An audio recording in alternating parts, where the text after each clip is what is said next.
Can you appreciate yourself for being here? With a hearty applause. Can you appreciate yourself? Appreciate yourself once again. Let's appreciate our guests.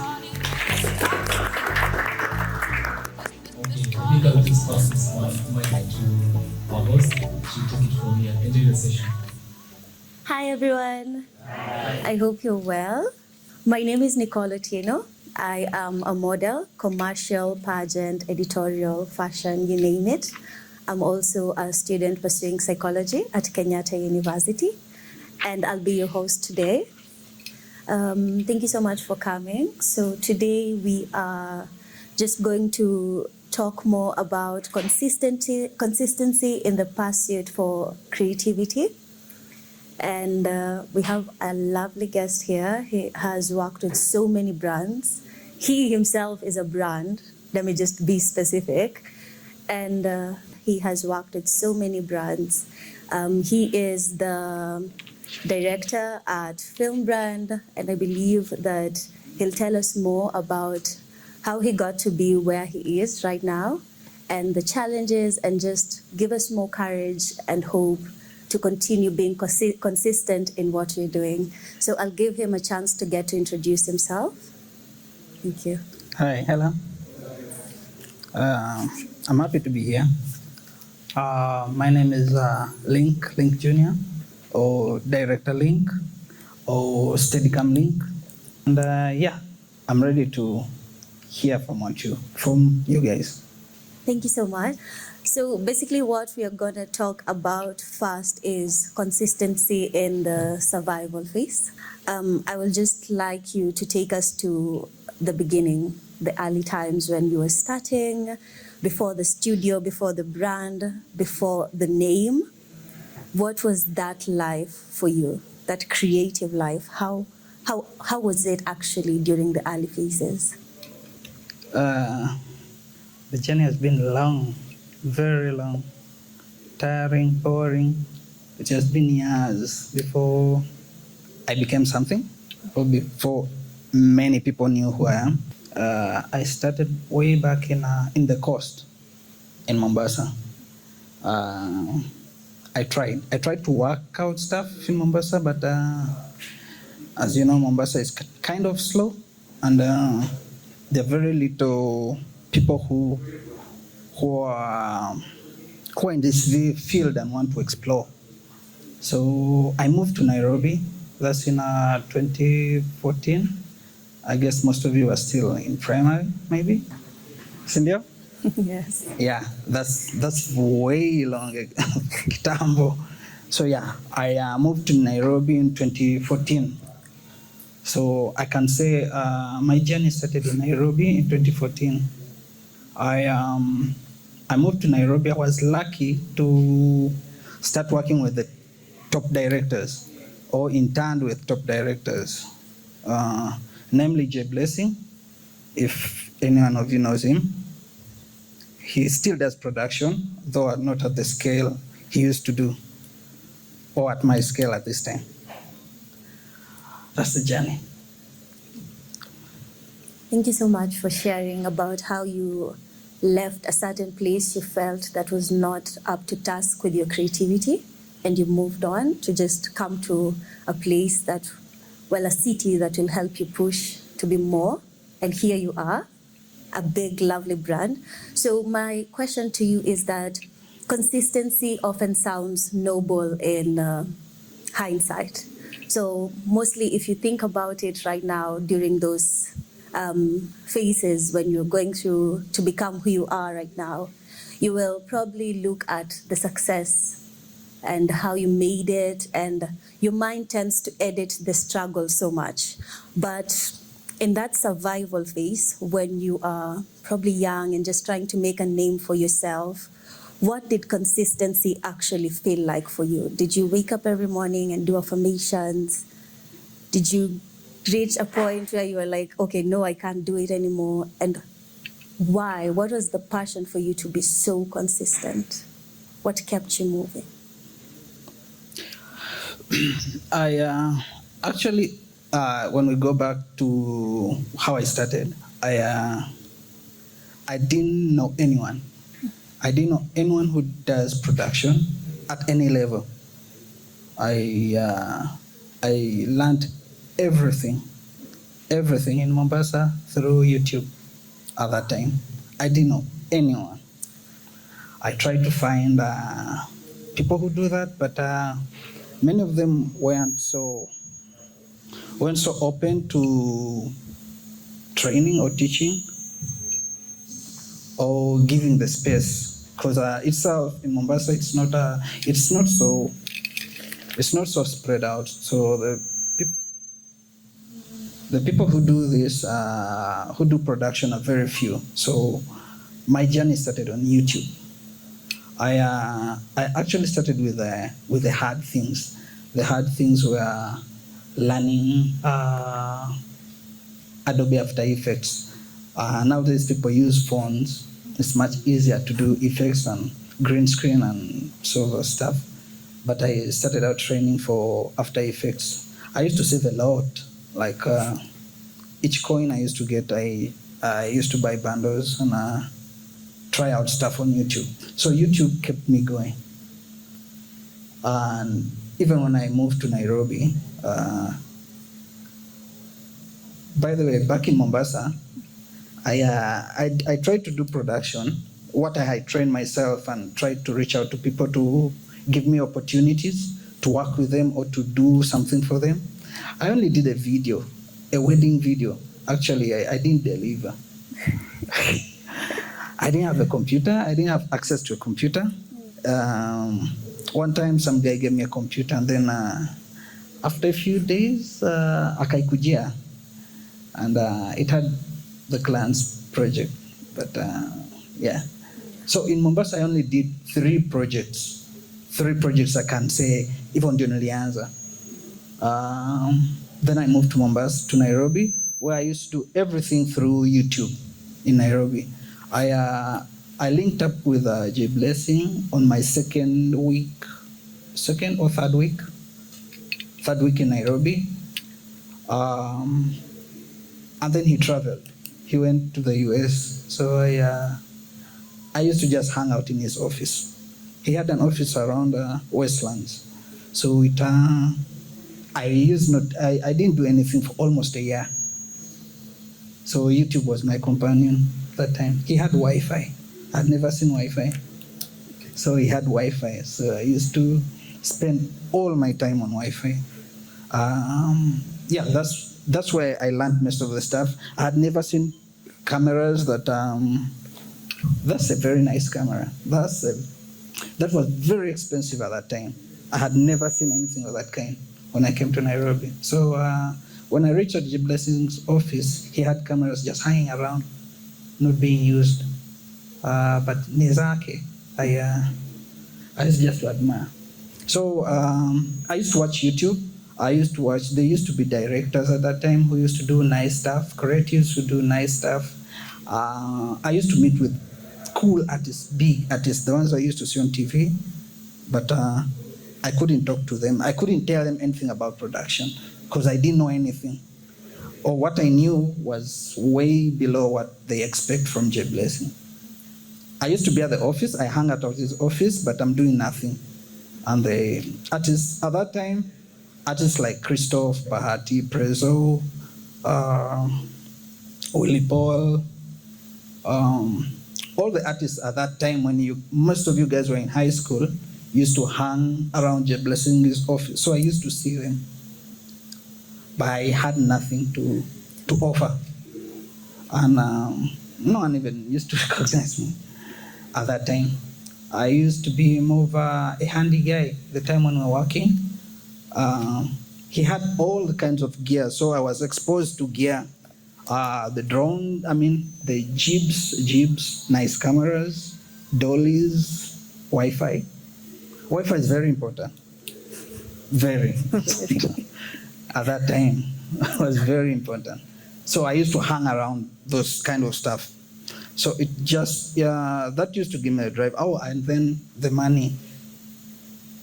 My mentor at that time had a lot of money. Like, he used to spend a lot. KFC, because KFC. So that used to drive me like one day, like siku moja. And the place our office used to be was, it had a church, it had a club, it had all those nice stuff. So I used to see all those cool guys, cool cars, cool shoes. That used to drive me. And because I had access and YouTube, I tried to copy what they do. So because of admiring other people, it made me, can I say that's consistency? I used to admire people and try to do what I see. So I used to watch TV a lot. I used to watch YouTube. I used to watch other creatives, what they do, however simple it is. Some things are very simple, but practically, always fanya. You can just want to move that cup to on top of that one. It looks simple, but when you want to do it yourself, bila usaidizi, ni ngumu. So I used to watch and copy other people all the time. I stayed with J Blessing for 2 years. He didn't really teach me something physically or practically. He just used to tell me, do that. So kama ujiangalia YouTube, hiyo ni shida. So he just tells you, do that, and you have to do it, and then you do it over and over and over. Ukikosea unaifanya tu tena. He did not get a pen or pencil or something, a camera, and then anambia washa. No, he just, camera ndio hiyo, kesho mnaenda kushoot upcoming fulani. You don't know how to shoot, you don't know aperture, you don't know shutter speed, you don't know ISO. You just assume, you just know the terms, but you don't know how they work. So yeah, because of hanging around him and watching him sana, it drove me to learn. Interesting. I think from that statement, I have learned that you don't just not only need a mentor, but you have to be consistent in wanting to become better. So through YouTube, no matter what you have around, just use it to become better. So my next question to you is, there is a difference between being a creator and being an industry player. For you, before you became who you are today, what was it to feel like that shift, that moment when the industry now started taking you seriously and they knew your name, they knew who you are? How did it feel? How did you get there and you're like, now I've made a name for myself? It took a long time, a very long time. I can say from when, I'll go back to when I came to Nairobi. I met all those people, and my friends knew who I am. And the people I met knew that nilikuwa mtu wa mkono wa J Blessing. All the time, that's what they knew. Even the times that I shot their videos. I think I shot, when I was at J Blessing's place, I shot after 2016, I shot most of his videos, most of Christoph, Calligraph, and Mr. C, and many gospel artists. I shot their videos, but I was still under someone. I was still under J Blessing. So, however much I hung around the set alone, no one was there. I was one in charge, in control. I was the one shooting, planning, scripting. No one took me serious. Kabisa. I edit, I deliver. J Blessing credits the video, directed by J Blessing. And I do the corrections. He sends me to meet the people to do the corrections. But after I'm done, no one takes me serious. No one even asked me, however much I tried to plead with them to, nipe kazi moja nikufanyie. See, you see, I'm the one who did that. Yeah, I know. But J Blessing. Yeah, so it took a very long time. And after I noticed that I would just stay under his wings if I work with him, I decided to step out. I decided to be on my own. I just told him, bossy, from next week, wacha nikae home. Yeah, just like that. So I spent almost a year without getting any gigs. No shooting, not assisting, because many of my friends thought I was well off. I used to work with Bless. I used to post very nice pictures, very, very nice pictures. I'm at the beach, Nico Airport, Nico nice buildings, hotels. I'm traveling. I'm hanging with cool guys, like big artists. So my friends thought I was something. My friends, not clans, my friends. So they couldn't give me kazi ndogo. So yeah, that also in some way, somehow, it kept me chini, but again, it helped me. Because of working with that guy, it kept me at a higher level than many of my peers at that time. Working with people, it was actually poaching. I tried to poach. I poached many of the people who we worked with when we were with him. I offered free services. I approached for real estate. I approached hotels, small vibandaskis, construction sites, just to make videos and present them to people.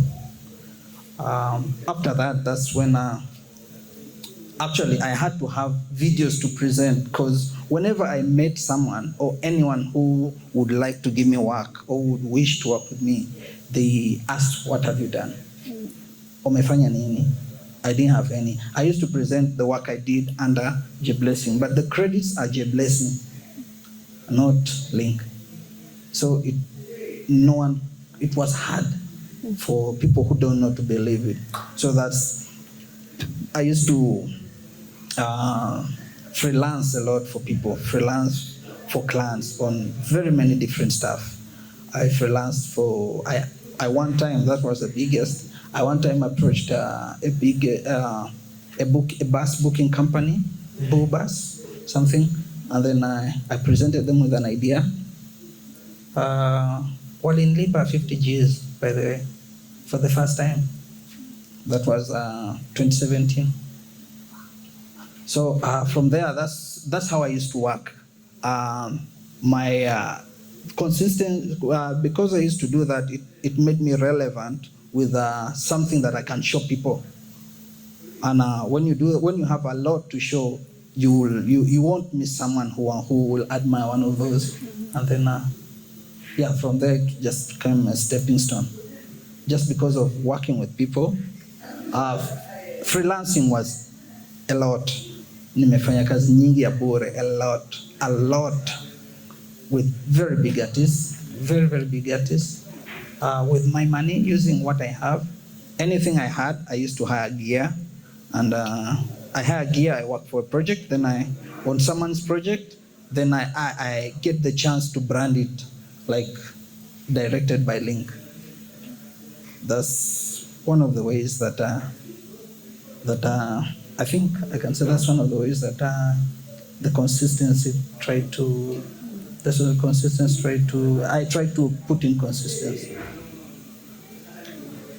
Thank you so much. Would you mind explaining to us about building film brand? Film brand was an idea from Kitambo, from Mombasa, way back in Mombasa. I had an idea. I had a dream of having a Hollywood in Nairobi. I wanted to do stuff that people don't do. I used to watch music videos and films and stuff that are done in Nairobi. Zilikuwa zinabo. I mean, compared to the Nigerians at that time, At that time, I think The Bunch and Wizkid, they used to do very nice stuff.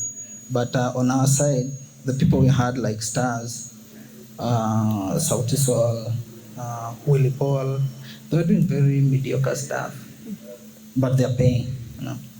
So I had the idea of creating a studio that will give us, will move us closer to the international stage, closer to Nairobi. I mean, closer to Nigerians, closer to the Indians. If you watch Indian stuff and Nigerian music videos, even the movies, they do a lot, and they spend a lot. So I had the idea from way back of trying to come up with a Hollywood version in Kenya. So yeah, I kept growing it. Ilikuwa ngumu. Getting a warehouse is hard, even when you have the money.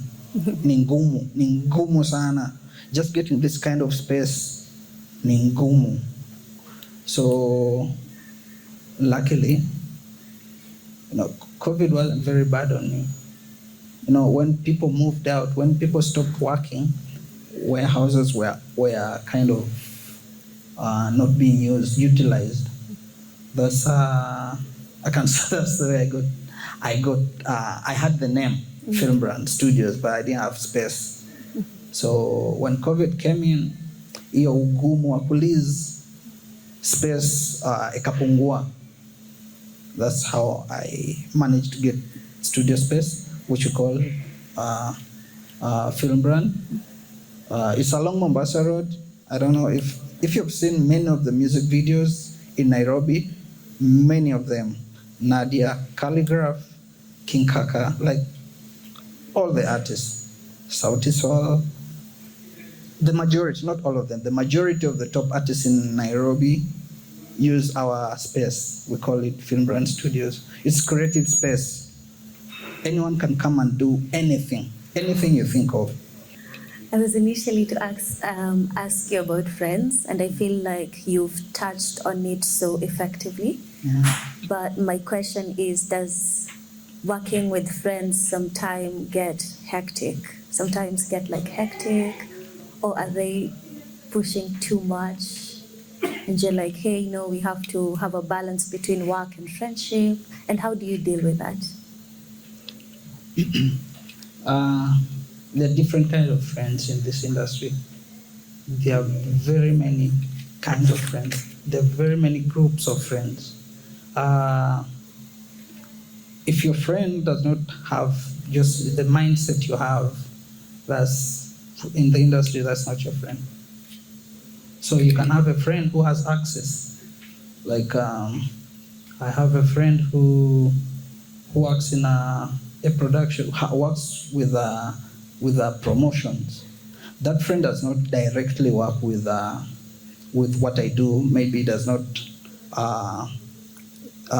Let me say myself, I'm more in the visual space of entertainment. More in the visual space. So I many of my friends are somehow related to the visual space. So some of them have access. Maybe one of my friends, Nikanjo. So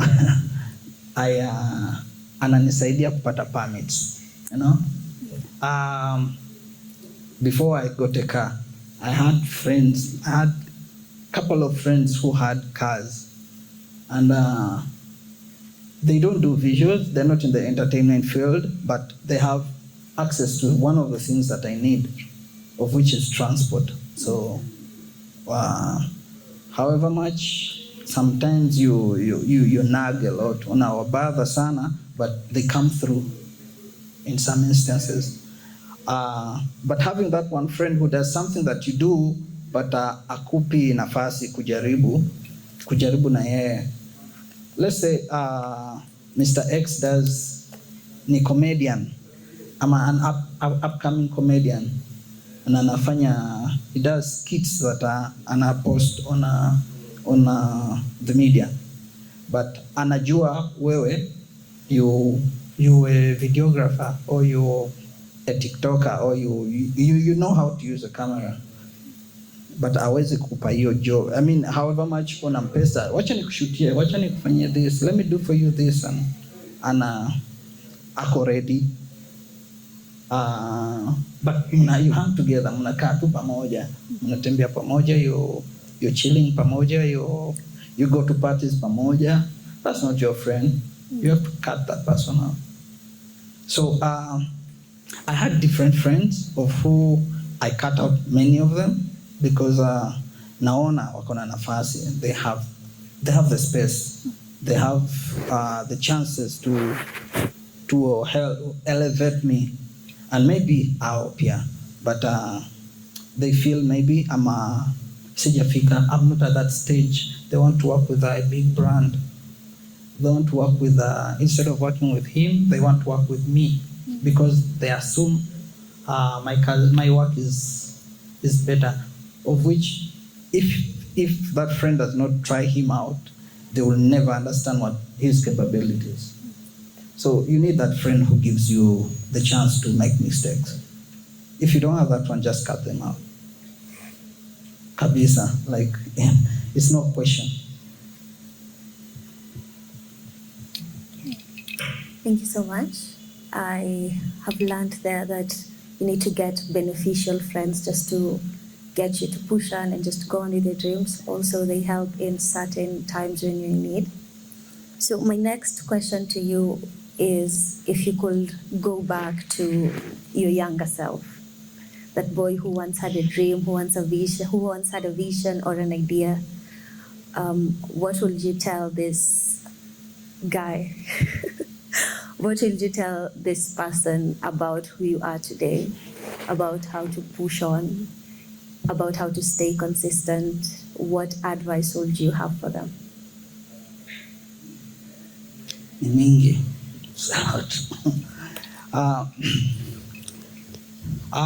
The problem with the entertainment or the creative industry, it's in the last 5 years, it has grown more than it grew in the last 10 years. Nowadays, you can get an official music video shot, a film, a movie shot on phone, like Simo, everything. Kitambo, there wasn't that kind of availability. But now, almost all phones, all high-end phones can shoot music videos. Before the current governor, I guess, making content in Nairobi was illegal. Nowadays, it's everyone has access. You remember that Kanjo friend of mine? Yeah, he used to give me permits to shoot in Nairobi. Nowadays, I can't convince him to look for a permit. He knows it's free. He just comes to town and shoot. So the advice is just to be smart in just trying out new stuff. I used to try out new stuff, but access was limited. Nowadays, the access is way too much. Access to gear, filming gear is allowed, ideas are allowed. People are more open-minded nowadays. So what I can advise someone or anyone in this industry or in this field is to, when you think, just do it. Just think of it, do it.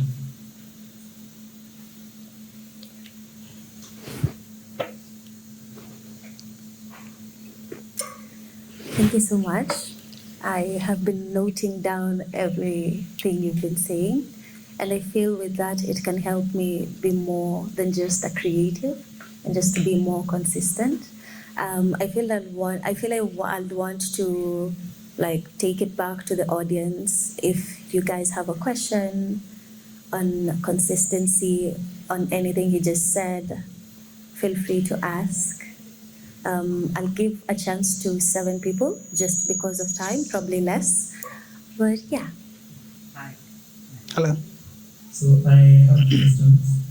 Number one, what's your motivation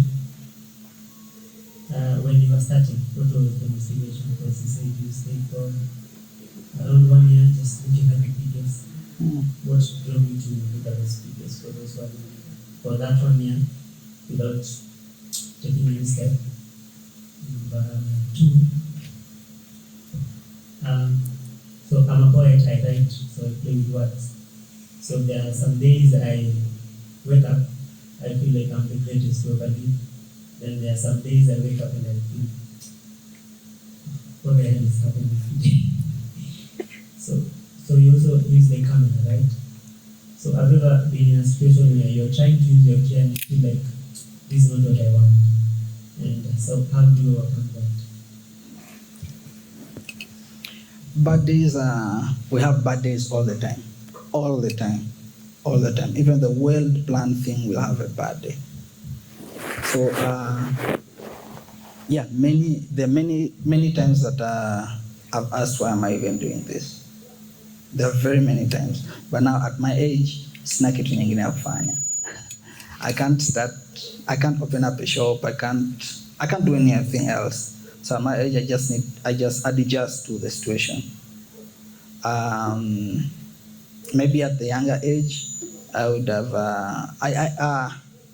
Kitambo, I used to say maybe your client always, when the client asked me, why isn't my video as clear as, why isn't my video, why don't I have something as nice as that? Why don't I have, I used to blame the client. Like, huyu ni mtiaji, chana naye, and then bad mouthing.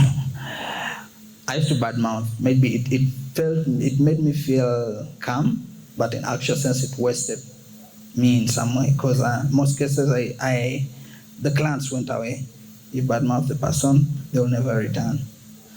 So those are some of the things I regret, by the way. And bad days, you just need to work on it on the next day. If you have a bad day today, just work on it the next day. You find a way of, kama mistari imekataa, just chana nayo. Sleep on it. It will come. About motivation, I wanted to be rich. Very rich. Very rich. I actually admire directors, like they are directors from across the globe. Back in the days, there was Clarence Peters and Momusa. They're Nigerians. Most of them are based in the US and UK. Clarence is more of a Nigerian, but they were directors like those guys. And they used to get paid a lot of money. Like, I can give you an instance. In around 2018, Sauti Sol made a video in Kenya, and they paid the director 400 Gs for one video. And then they went to Nigeria. They paid the director 7M for one video. That was motivation. Yeah, that was motivation. So yeah, that till now,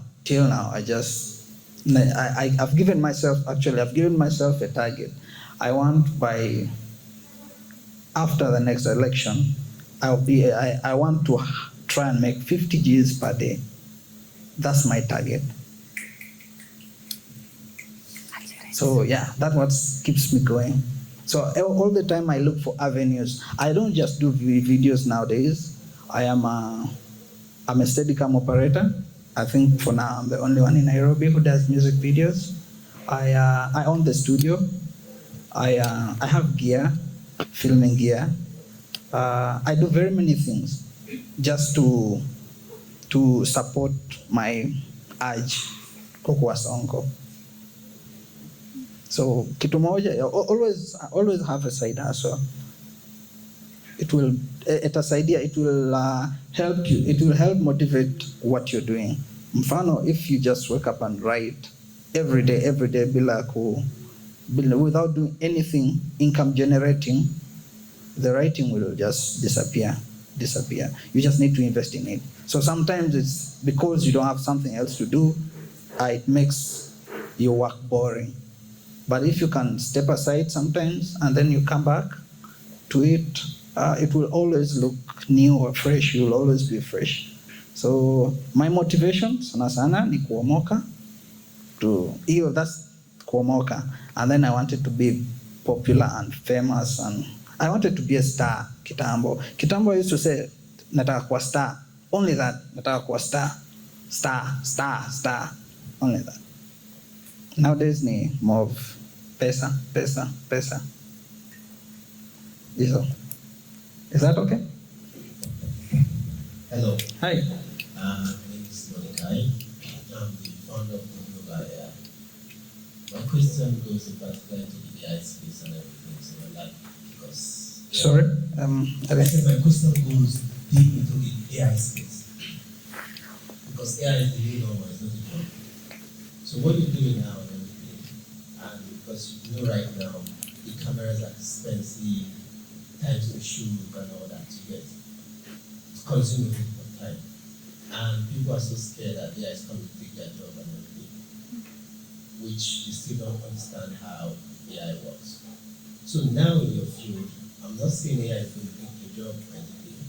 So have you thought of putting AI into improving scaling or anything in particular?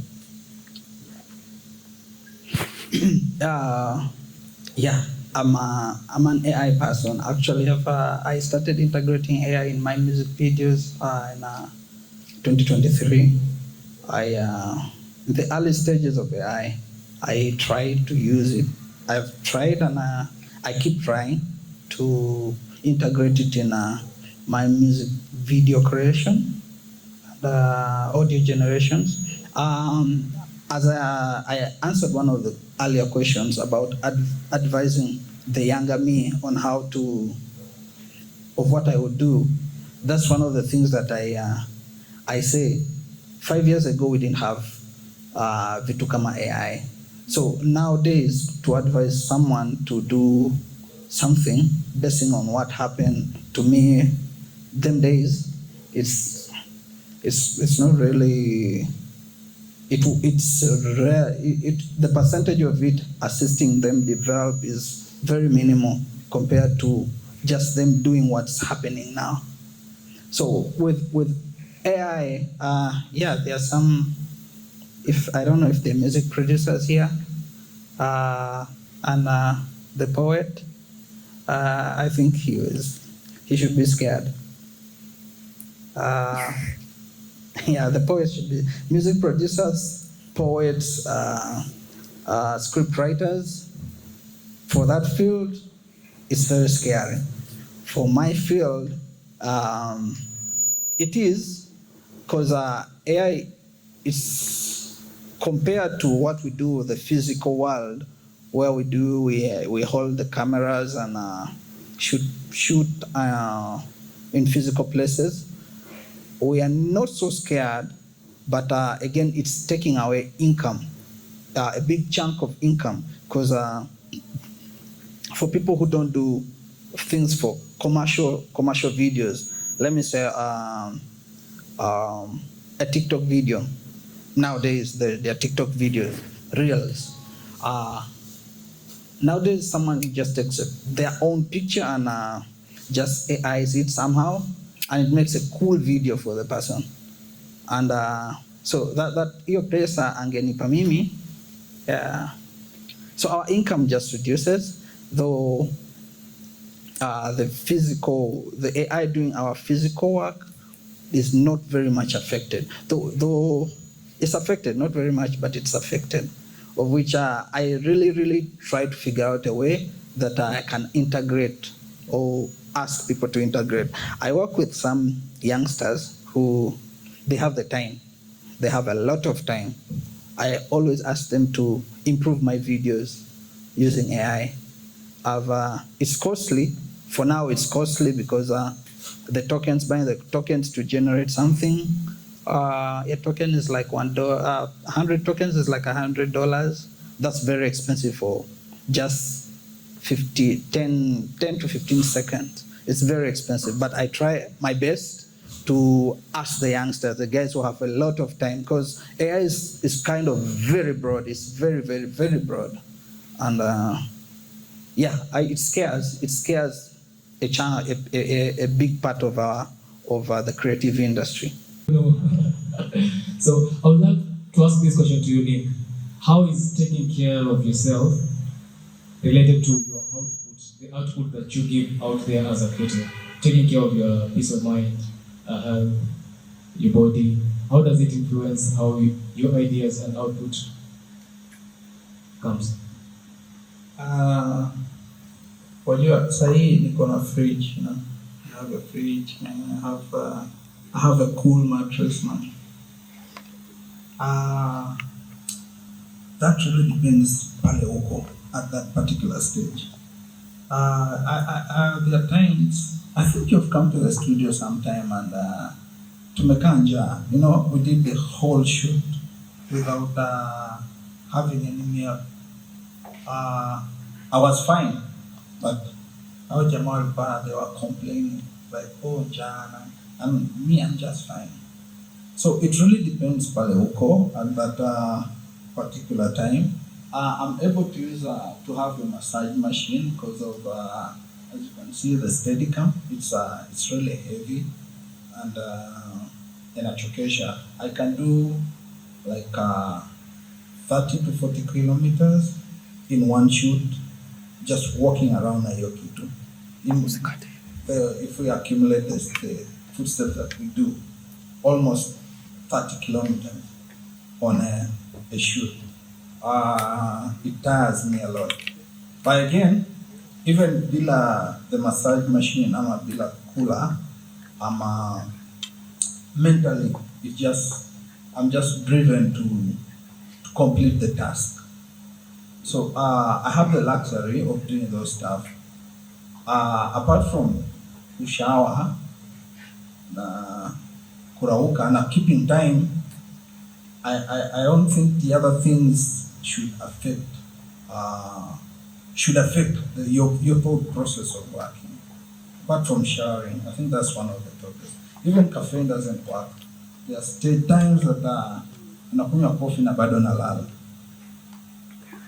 So sleeping, there are times that we have spent 48 hours bila rest, and we have to deliver.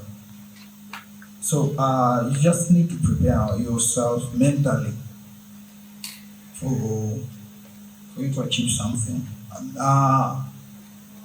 Physically, try not to be sick. If you feel mgonjwa, don't argue with you. But if you can shower before you go for your set and can afford to take a cup of tea, that's fine. Many of our work, if it's in the physical world, in the physical creative world, we're already training our bodies. There are very few of people in the in the creative world who do the physical stuff that the body isn't fit. Very few, because we're going on sets that have staircases. We are walking around, we are carrying heavy stuff, we are doing, you don't really need to go to the gym, you don't really need to have a massage machine. As long as you can't afford it, chanana, just save the pesa to do something else.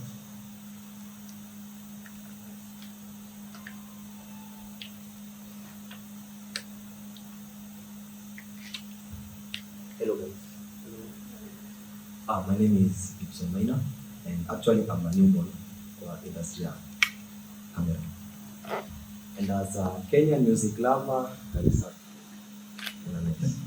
so my question is niche, because I've seen you do design, you do film, you do music. So what made you decide the niche in uko size? And another question is, I'm also a creative, as in I dance, I'm a trainer dancing. So kuna time niki dance, I want a specific shot ichukuliwe while I'm performing. So niko na urge like let me shoot myself, but I cannot shoot myself, so I need to be performing at the same time. So how do you balance if you tend to be a creative and also behind the camera? Yes. Lucky way any dancer. I'm not a dancer. I'm not an artist, so I really can't say that I know what you feel or what you want. But yeah, I come across instances where my client, be a dancer, an actor, they have an idea, they have something very specific that they want. I'll do all my best to give them that. Because unless they're happy, you've not done what they want. I can always also advise on something, maybe better than what they think or they have. I can always advise. But if you're my client and you're dancing and you want a particular shot, I'll, as long as it's achievable in the environment we're in, I'll try my best. And many of the creatives I've worked with, video creatives, camera creatives, DPs, camera operators, many of them do that. They try their best to get the shot that you want. About how I decided, how I came to do most of what I do.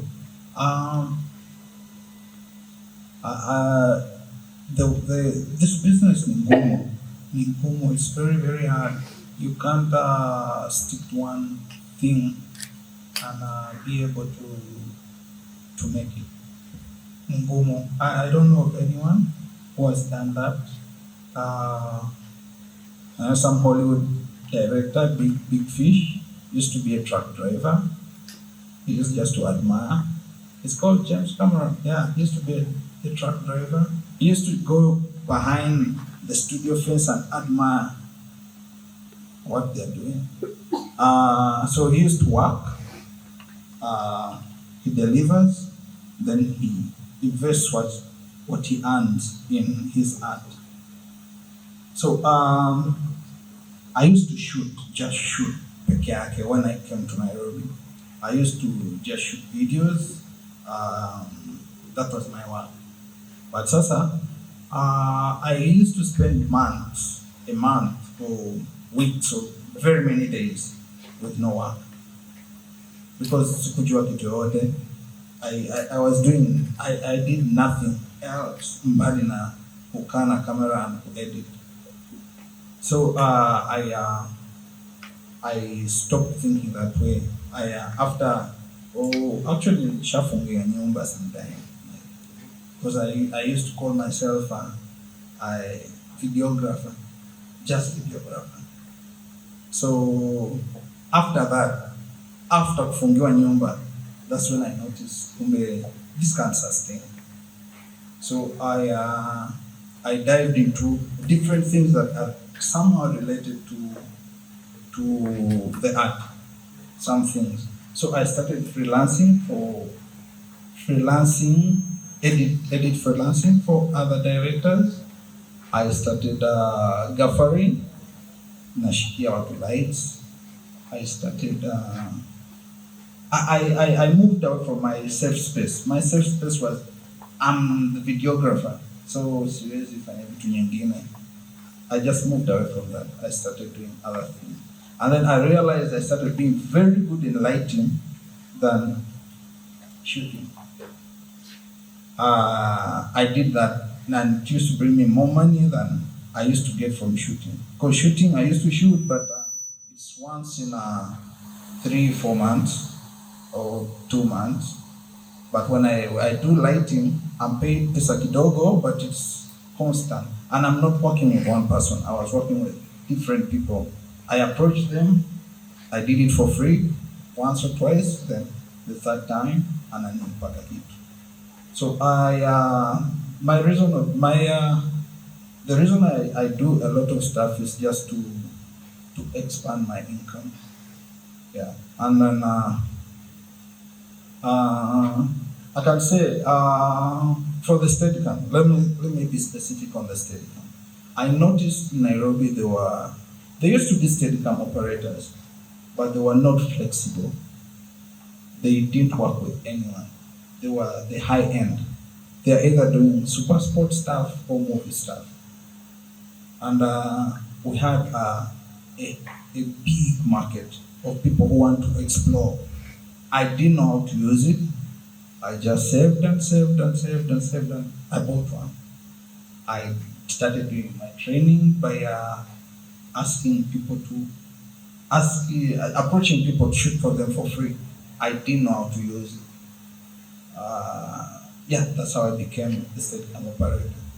And because the market didn't have that, that's why. So this one is a good income generating. And apart from that, it can start what I wanted all the time. Yeah. So my need to do all this stuff is because of that. I needed extra income.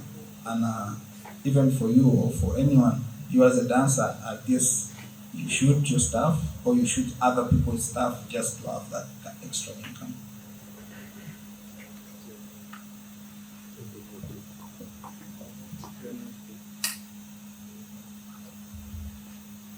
Okay, thank you. I would like to ask you a question in regard to what you said about BN. At a point, they paid a Kenyan, let's say, filmmaker 400,000. Yet they paid another videographer. How much? Was it 7 million? Could you just identify to us what could have really happened that those guys were able to be paid 7 million, yet in Kenya they were paying 400? Then the second question, in contrast to Nigeria, they have a very good content, a flow of content, and it's so marketable. Yet they come and market it in Kenya and it blows up. Why is it that the content that we shoot here in Kenya, it's not blowing up as compared to Nigeria?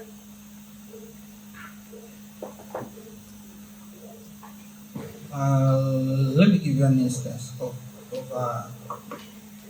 people who are blowing out there.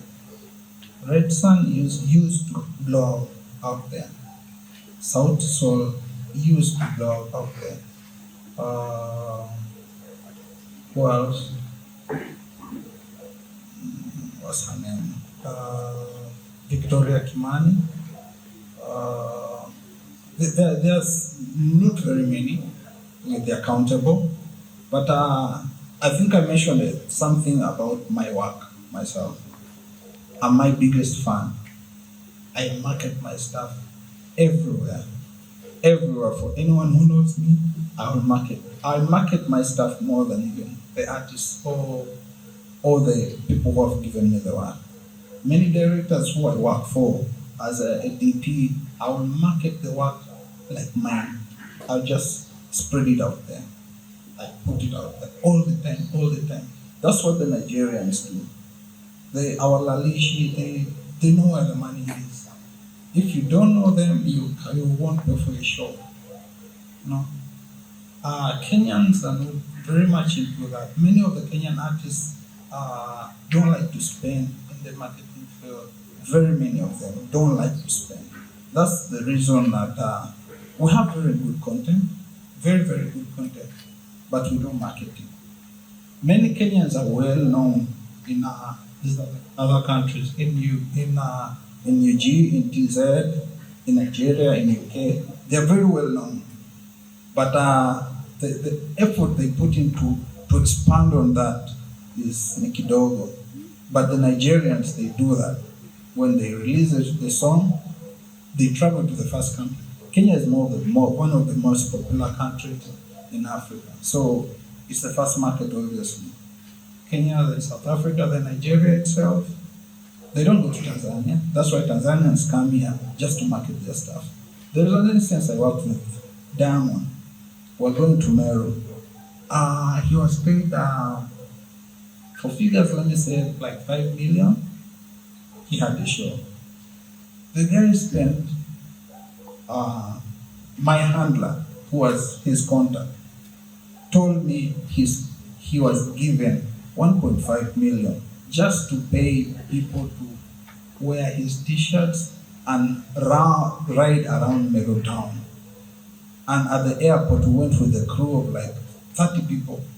They don't like Diamond, but they are paid to come there. That's what they do. That's the marketing. That's kind of people do. There's some artists who try to do it. Yeah.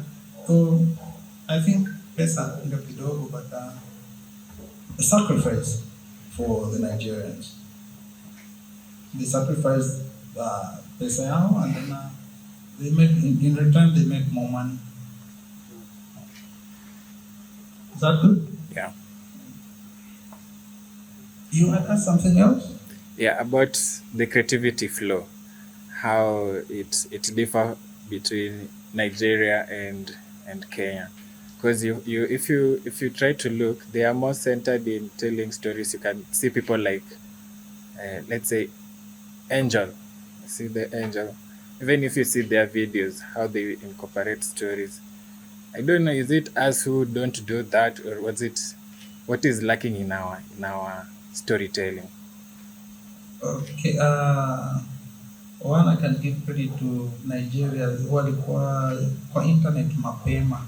They are on the internet way earlier than us. And then their population, they are I think 100 million, something. Yeah? The last time they did census was 200 million. Imagine. Kenya. Comfort. Yeah, you know, there are very many. I want to know wengi.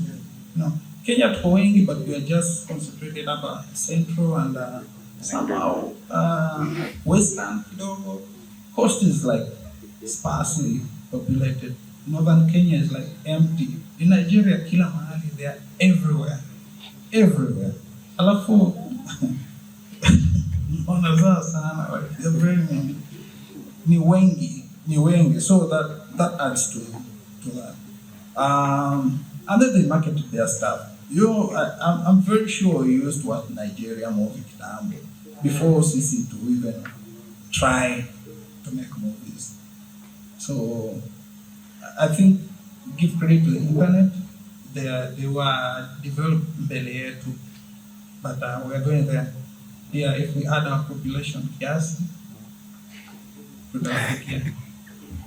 In India, like in front of India, it's not that all their content is nice, but they don't even market that much. But they're over 1 billion hours, over 1 billion. Now those are the ones inside India. Now imagine wale wa India wako West, wako Kisumu, wako huko. If they watch their stuff on YouTube in your area, just keeps bringing Indian stuff and you will watch it. So yeah, internet inachangia. That's why our content is not. But we have very nice content. And if you relate with our population, Kena doing very well, very well. I think part of this question that I was also waiting for an answer is why the Kenyan producer is being paid 400, but the other one is able to pay 7 million. What is taking there? Numbers. We'll come back to numbers. In Nigeria, for an artist to hit 1 million views is normal, very normal.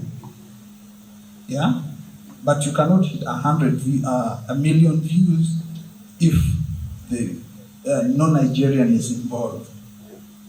You need to do a collab with the Nigerian, of which Nigerians are. Their way of working is just like the Tanzanians. If you work with a Nigerian, you have to do the biggest percentage of your work in Nigeria with a Nigerian. That's one of the reasons. And then the directors or many of the creatives in Nigeria, by the time we know them here, they're already big in Nigeria. So even Blessing, at the time I used to work with him, he was very big in Nigeria, in Kenya, that foreigners used to come and work with him. They couldn't afford working with him at their place, so they had to come here. Like if you invite a Nigerian, that's normal for them. Hawezi kuja peke yake. He will come with a crew, and they have already made a system, like that kind of system where they have a team of people working with them. So if you want to work with them, you will have to incur certain costs. Now about the creative, Nigerians, they have made standards, and not just making them, their standards really work. You cannot work with some people, you cannot go to some studios, you cannot do certain stuff in Nigeria unless pesa hapa imefika kiwango fulani. And yeah, again, they do nice stuff. If you compare the videos that they were done at that time, it's I don't know if anyone recalls the name of the album. Before Midnight Train. I don't know. I think Live and Die. Africa, Yeah, Live and Die. Yeah, that's the whole album was done in Nigeria. The videos. Is it? Yeah. African. Melim, the one that has melanin something. Yeah, that album. It was done in Nigeria. Before that album, the videos, you cannot compare anything of which they are done. So yeah, the Nigerians delivered. They did something outstanding. Even when their directors, their creatives came here to do the techno video, something was techno, it was superb, it was outstanding.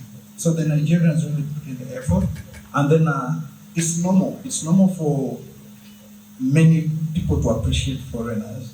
It's very normal. That's why the Wazungu come and pay for nyama. They can go to their zoo, but they just appreciate, oh, that's their hometown. So I mean, it's normal, but they also do very nice stuff. Is it fine? Hello everyone. Hello. My name is Elizabeth and I have 2 questions.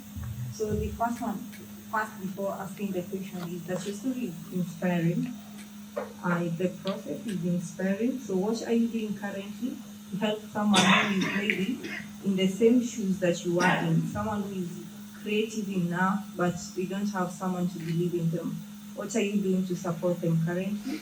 Then the other question is, you find, okay, in the creative space, what pleases me might not please you. So have you done something or a video that the client didn't like, and what did you do about it? Thank you.